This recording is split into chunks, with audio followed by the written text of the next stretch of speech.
Have you ever wondered, what if the very place you go to seek God's protection is itself haunted?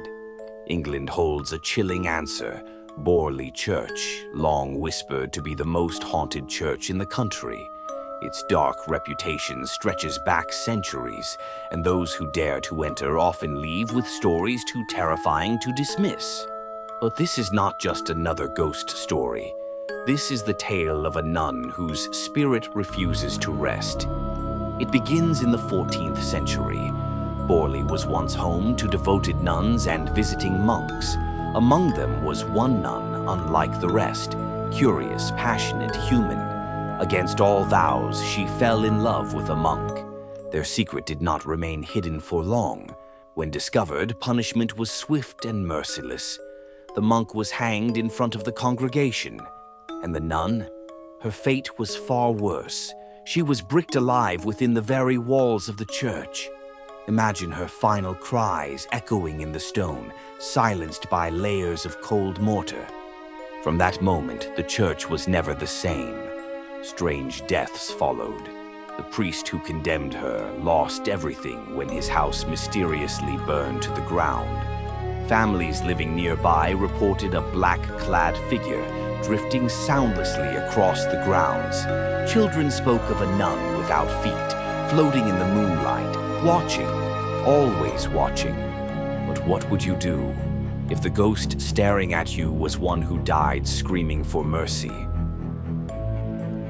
By the late 19th century, Borley Rectory, built near the church, became infamous.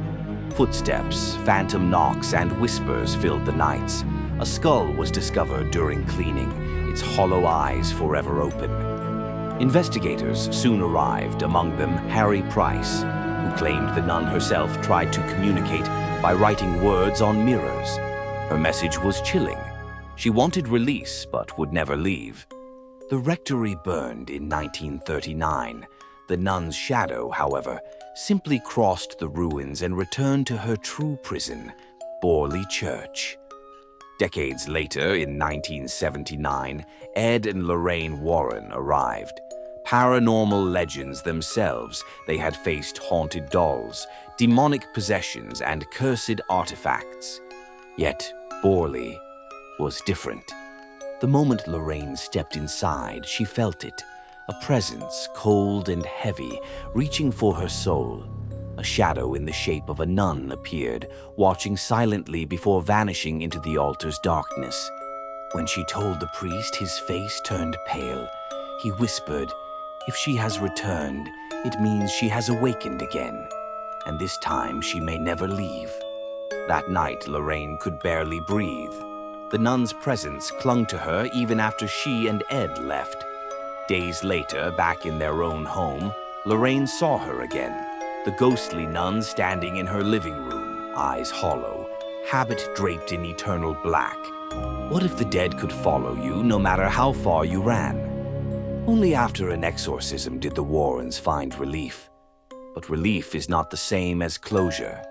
Because the ruins of Borley Church still stand, and locals still whisper of shadows crossing the altar at night. So tell us, would you dare to enter a church where God and ghost battle for the same ground? And if you did, would you ever make it out again?